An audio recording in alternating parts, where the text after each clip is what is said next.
সচরাচর আমরা পাপের কথা জালিমদের উপর আল্লাহর অভিসম্পাত। নিজের দোষ গোপন করার পাশাপাশি অন্যের দোষ গোপন করে রাখা মনুষ্যত্ব, বিশ্বস্ততা, উদারতা ও ভ্রাতৃত্বের পরিচয়।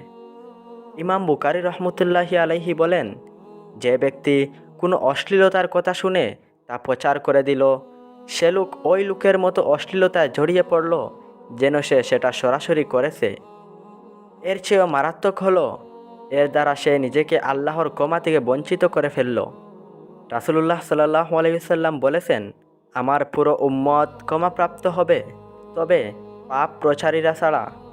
আর পাপের প্রচারণায় দৃষ্টান্ত হলো, ব্যক্তি রাতে কোনো পাপ করে সকাল হলে বলবে, হে অমুক, আমি তো গতরাতে এমন এমন কাজ করেছি, অথচ আল্লাহ তো গোপন করে রেখেছিলেন। তার রব রাতে তা আড়াল করে রাখলেন, আর সে সকালে পর্দা ফাঁস করে দিল। আল্লাহ কর্তৃক বান্দার দোষ গোপন করে রাখার সবচেয়ে বড় উপায় হলো বান্দা নিজেকে খাঁটি ও আন্তরিক রাখার চেষ্টা করা।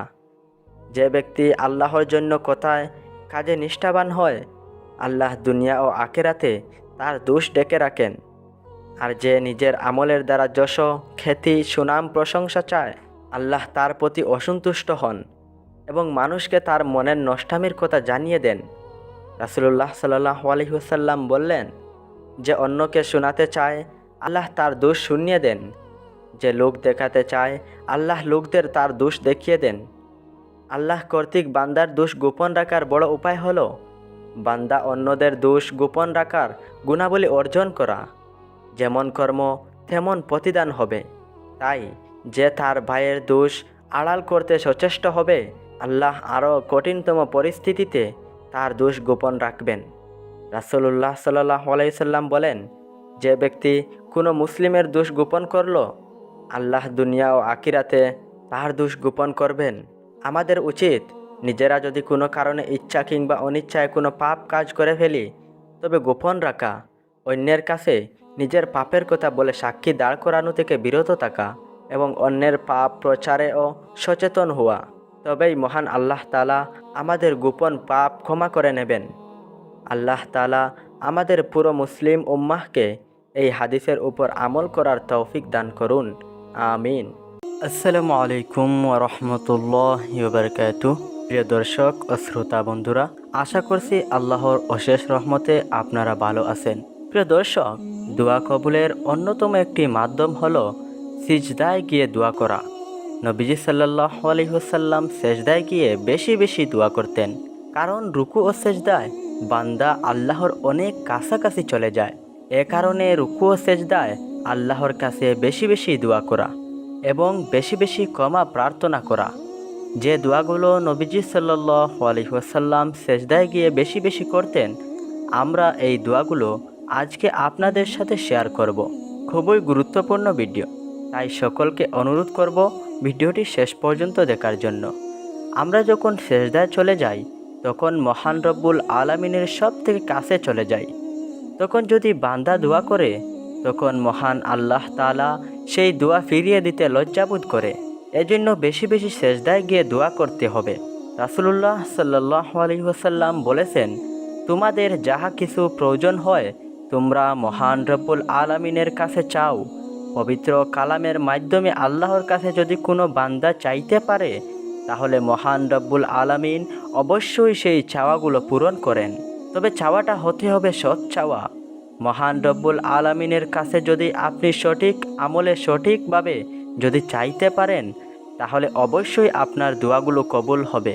প্রিয় দর্শক, দোয়াটি খুবই গুরুত্বপূর্ণ দোয়া। তো দোয়াটি জানার আগে আমরা জেনে নিব আমলটি আমরা কিভাবে করব। আমলটি করতে হবে গভীর ধ্যানে ও খেয়ালে। আপনি প্রথমে 2 রাকাত নফল নামাজ আদায় করবেন। তারপরে আপনি 3 বার দুরুদে ইব্রাহিম পাঠ করবেন। এরপর 7 বার এই দোয়াটি আপনি পাঠ করবেন।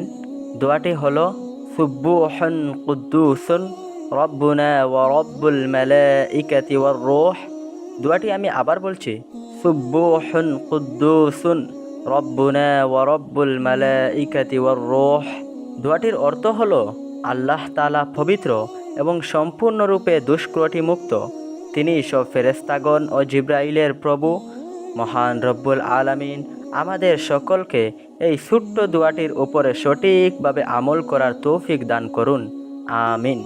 আলহামদুলিল্লাহ। সব প্রশংসা একমাত্র আল্লাহ রব্বুল আলামিনের।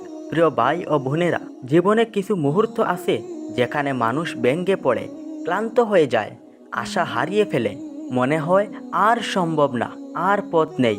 কিন্তু ঠিক সময়টাতেই একজন মুমিনের জন্য সর্বশ্রেষ্ঠ দুয়ার দরজা খুলে যায়, আর সেটাই হলো আল্লাহর উপর ভরসা। জীবনের পরীক্ষা। মানুষ ভাবে, কেন আমার সাথে এত সমস্যা? আমি তো নামাজ পড়ি, ভালো থাকার চেষ্টা করি, তারপরও পরীক্ষা আসে কেন? আল্লাহ সূরা আল আনকাবুতে বলেছেন, মানুষ কি মনে করে তারা শুধু বললেই যে আমরা ঈমান এনেছি তাদেরকে পরীক্ষা ছাড়াই ছেড়ে দেওয়া হবে? এ পৃথিবী পরীক্ষা নেওয়ার জায়গা। এখানে সহজ জীবন নয়, বরং মুমিনের ধৈর্য প্রমাণের প্ল্যাটফর্ম। আল্লাহ কখনো কাউকে একা ফেলেন না। শুনুন, আল্লাহ কখনো কাউকে হতাশ করেন না। তোমার যে দুঃখ আল্লাহ দেখছেন, তোমার যে কষ্ট আল্লাহ জানেন, তোমার যে চোখের পানি সেটা ফাঁকা যায় না। রাসূল সাল্লাল্লাহু আলাইহি ওয়াসাল্লাম বলেছেন, দুঃখ, কষ্ট, দুশ্চিন্তা একজন মুমিনের প্রতিটি কষ্টের মাধ্যমে তার গুনাহ মাফ হয়ে যায়। মানে, আপনি যতই কষ্ট পাচ্ছেন, প্রতিটি কষ্ট আপনাকে আল্লাহর কাছে আরও প্রিয় করে তুলছে। আল্লাহর উপর ভরসা করো ভাই। কখনো কখনো দরজাগুলো বন্ধ হয়ে যায় আল্লাহর হেকমা অনুযায়ী, কারণ তিনি আপনার জন্য আরও সুন্দর কিছু তৈরি করে রেখেছেন। যখন আপনি দুশ্চিন্তায় হাঁপিয়ে উঠেন, তখন শুধু একটি কাজ করুন, হাতে তাসবিহ নিন, বলুন হাসবুনাল্লাহু ওয়া নি'মাল ওয়াকিল। এটা শুধু দোয়া নয়, এটা শক্তি, এটা মুমিনের ঢাল।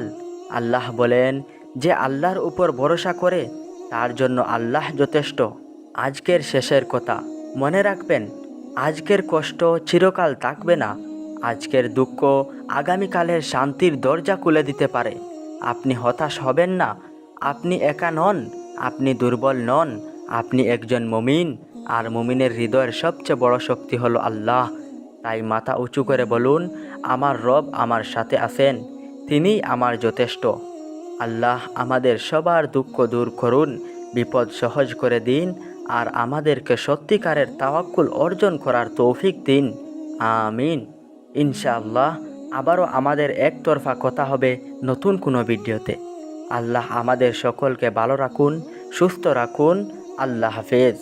আসসালামু আলাইকুম ওয়া রাহমাতুল্লাহি ওয়া বারাকাতুহু।